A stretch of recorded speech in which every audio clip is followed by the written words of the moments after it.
Why you show up to work if you're tired? I need a dollar. What's up, y'all? We back in the lab. Today I'm gonna get straight to the point, and hopefully I get everything done in one go, okay?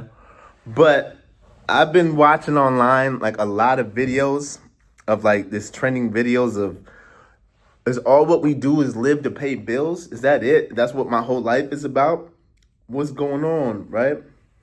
And hopefully I can find a clip I put in here of this lady who's crying and complaining about like she's turning 40. She feel like she hasn't accomplished anything in her life. It's a black lady. She doesn't understand why. She's not married. She doesn't own a house. This and that. She's still financially struggling. But she says, I've been working. Then I see another video of a brother. He's in the car going crazy because he's about to go to an interview. And as he's going into the interview, he's like, oh my God, like, I've been doing this for years. Just job after job after job after job. Oh man, hopefully my laptop doesn't die. But, so he's just like job after job after job. Uh-oh. So what we're gonna do today is we're gonna do it real simple and break this down. We'll make it real simple and fast because it's really not that complicated, right? And then the last video, hopefully I can get the one of this old guy. He's like doing landscaping and he just starts crying like, ah. Y'all seen the video? I'm tired. He said, man, if you was tired, why'd you come out to work? He said, man, I needed a dollar. Listen, once again, I keep trying to say we live in an economy called capitalism. See, when you start studying like one psychology and politics, you start seeing the trend, like what's going on. And for there to be multi-billionaires and multi-millionaires, there need to be impoverished people to be taken advantage of. You see what I'm saying? So when you see the guy in the yard crying about, I'm tired, someone will say to him, why'd you do landscaping? You should have went to college. I know a lot of successful landscapers who make money. You get a contract with a complex, apartments, you get, you know what I'm saying? Strip malls, you can make millions. You see what I'm saying? And it's not that the landscaping doesn't money. You could do, I know people make a lot of money off of being an electrician, plumbing. For some reason, I don't know what world or what happened, but people think those jobs don't pay much. What? Those people make bank more than people in college. Long story short, I'm just going to do a little spiel real quick.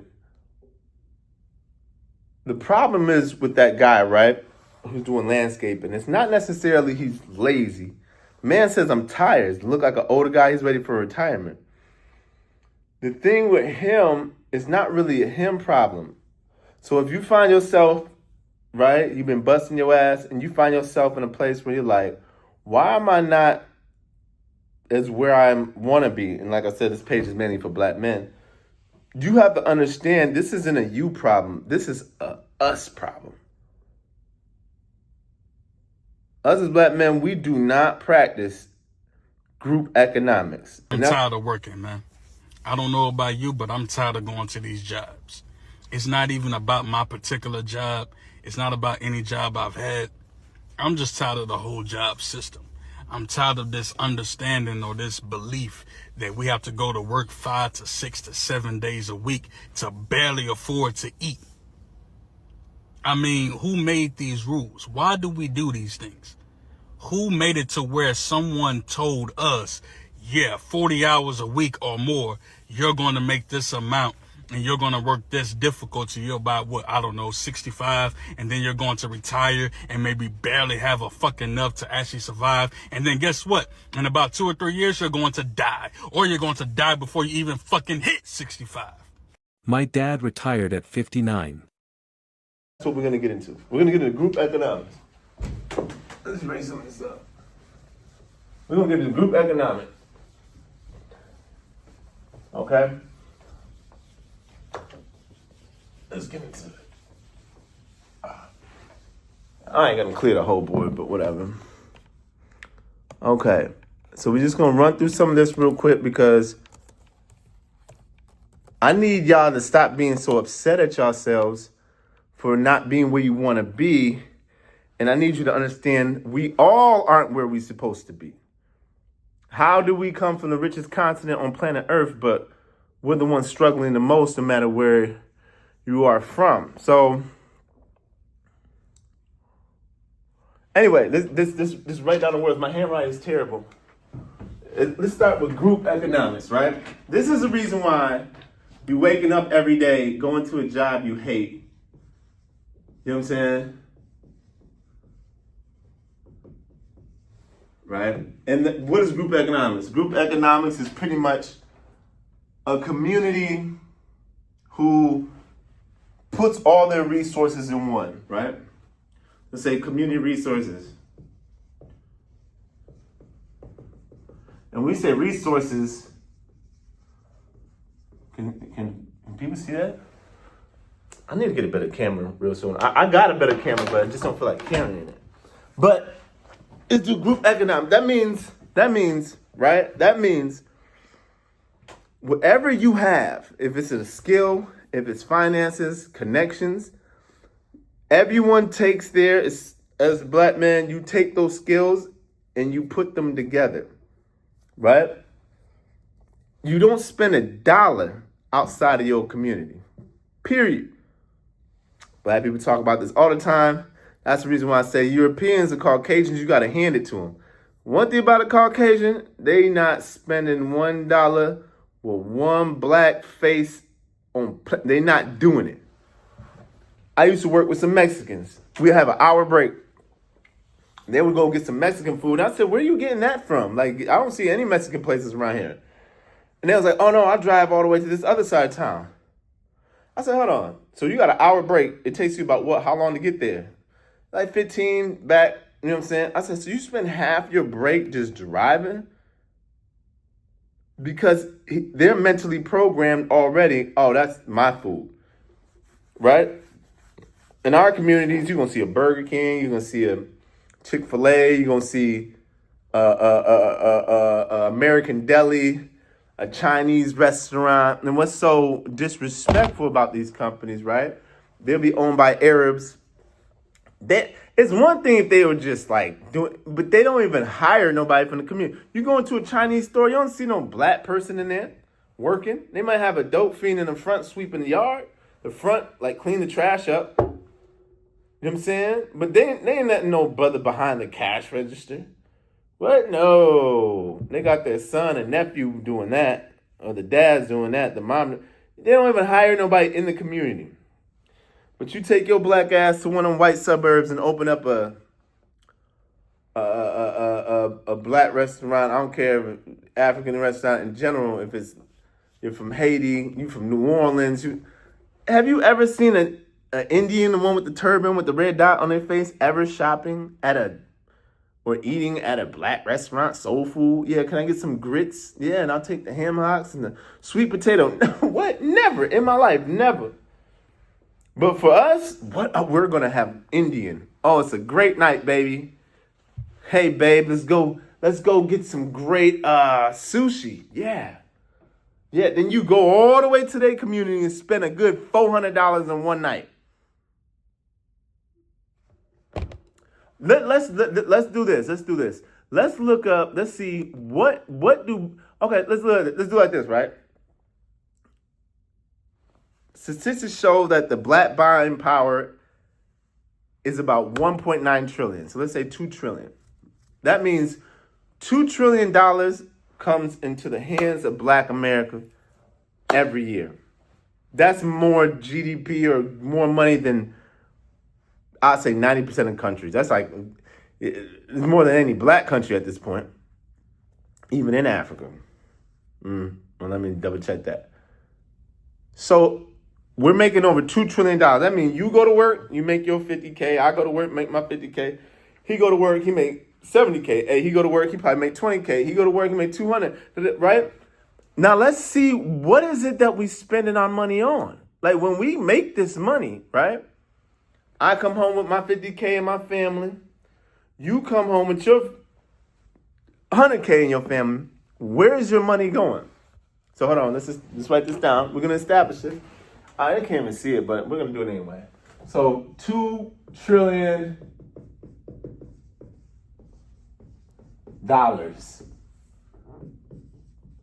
per year as a people, right? Now, that's a lot of money. Now, what percentage of the wealth do we own in the United States of America? I know people who's not in America, they're going to probably be like, if you're watching me from anywhere else, you're going to say, what is he doing? I don't know anything. But let's see, how much do we own in America? I'm talking about banks, apartments, real estate, landscaping, construction, electrical, data engineering companies. I don't care if it's entertainment, streaming company. Let's see. We own about 4% of the total wealth. The black household holds about 4% of the total wealth compared to white households, which own 84%. And someone would say, well, we don't make up as much as percentage. We make about 15% of the United States population, while whites make about 60%. And if you check the history up even furthermore, what was the percentage of wealth in the 1920s? Let's go. What was the percentage of black wealth in this is Marcus Garvey time, 1920s. No, I don't want to do all that.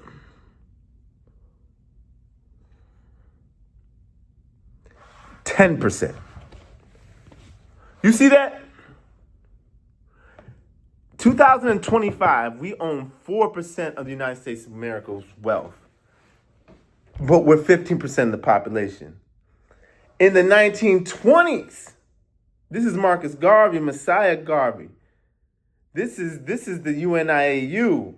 This is W.E. Du Bois. This is Jack Johnson. This is like real Pan-Africanism hitting. Is it Patrice Lumumba? Nah, this ain't Patrice Lumumba. He was probably in college at the time. But this is like kind of, we owned more then. What happened? Desegregation. We all know how that black people left their own businesses to go work at white people businesses. That's what it was. But we're going to get into that. And so now let's look at what is it that we spend. And we're making more money than we ever made before. What are we spending our money on, right?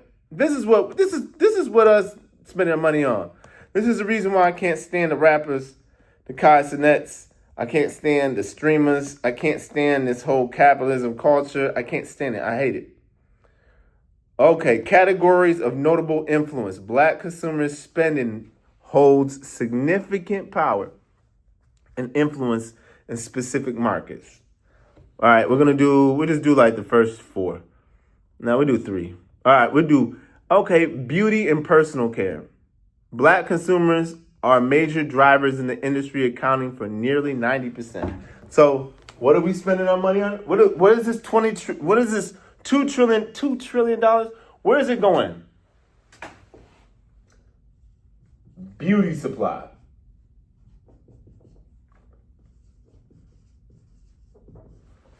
That means your weaves, black women. This is really black women. This is when we got to get on the black women. This is all your weaves, your makeups, your nails, all that stuff that don't mean shit. So you black women, and that makes up nearly 90% of all the spend in ethnic care category. Good Lord.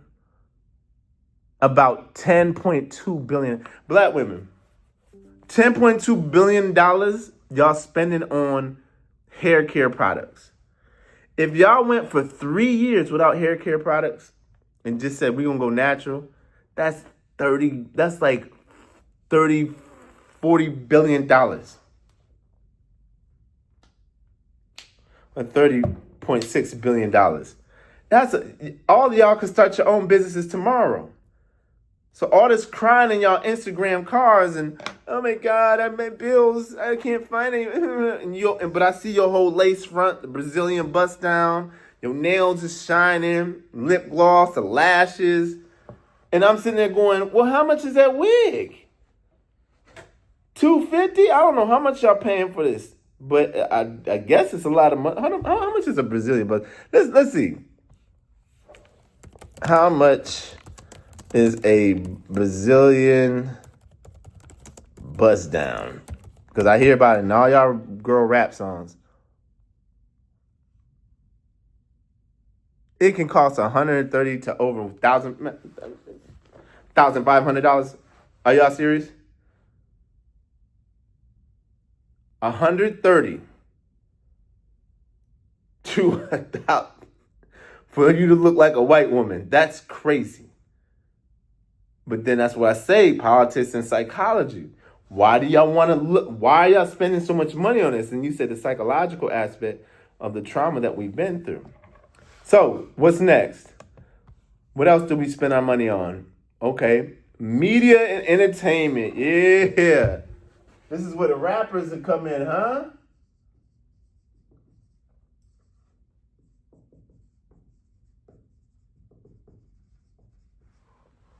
This is where all these goofy rappers come in. This is where all the Netflix series about Diddy. Y'all just spend it on distracting yourselves. Distracting yourselves of your real life so you just want to go live and watch somebody else's life. Let's get through this. Fashion and apparel. Oh my God, yeah. This is the Jordan shoes. This is the Jordans.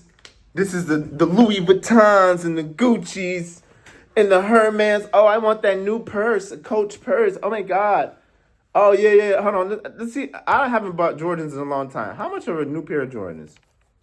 Let's say Jordan shoes. This is see. How much are Jordans? Let's go shopping real quick on it. $105. And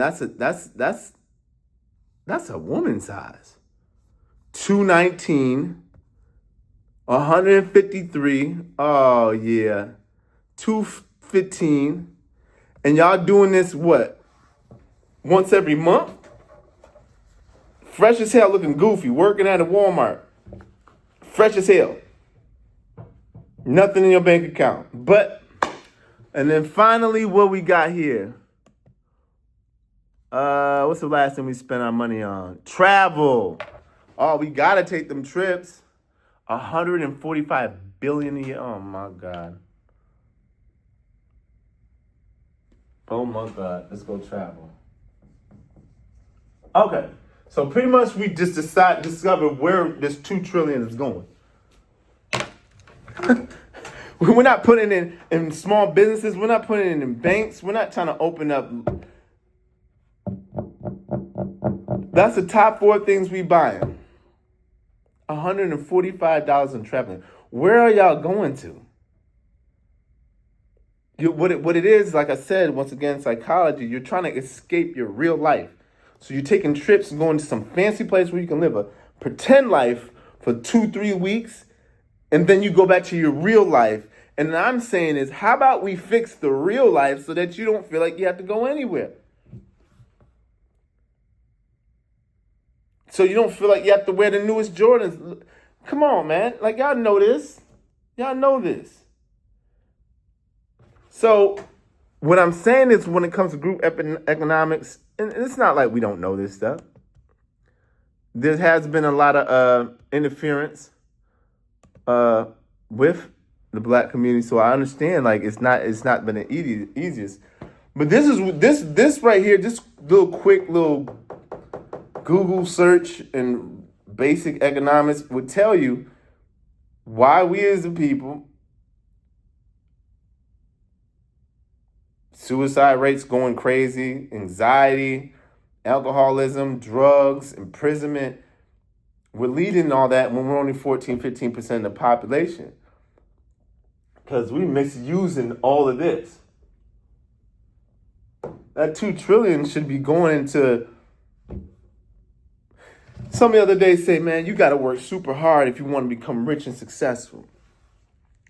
I said, name one rich and successful person that's really like how hard do you think Elon Musk works a day? The other day I was watching the news, I saw Donald Trump sleeping in the middle of a meeting. Sleeping. And he's working hard. See, our idea of wealth is completely distorted. We've been trained that you got to bust that ass. And what I'm saying is, yeah, but you have to do group economics. For instance, Donald Trump, right? That man's never worked a day in his life. His dad came from Europe somewhere. His grandfather opened up a brothel, right? Then he made money off of that, gave his son some money, who started a cement company. It's not like he was out there pouring the cement himself. He just had the money and the access and the network. And then when he passed down, he gave Donald Trump $400 million. Donald Trump started with $400 million. It didn't work. Our ideas of money is just it's money's fiat. You know what I'm saying? It's not real in a sense. But anyway, I want to show them videos because I've been seeing a lot of those, and I just want to let people know, like, if you want to make it out of this rat race, it's not just you. It's a community issue.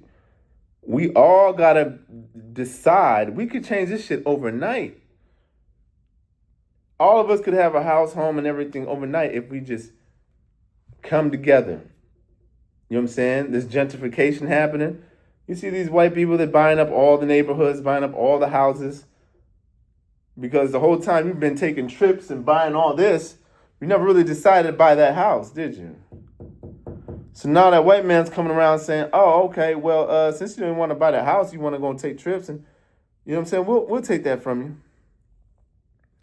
You know what I'm saying? Them banks, we don't own our own banks, and then we're getting upset. Oh, just work hard in your credit and build your credit. But meanwhile, you go to the bank. Did you get a credit card at Best Buy about 15 years ago? Yeah. Did you miss a payment or two? I can't remember. Oh yeah, we can't give you that $100,000 credit line. Nah. Yeah, we're gonna have to give it a little time. What? You gotta own your own shit. If we don't own your own shit, we're gonna be stuck in this shit forever. But anyway, I had to respond to them videos, but y'all just came in here doing some other research for some other stuff, but chase knowledge, don't chase money, peace, love, and positivity. Blah.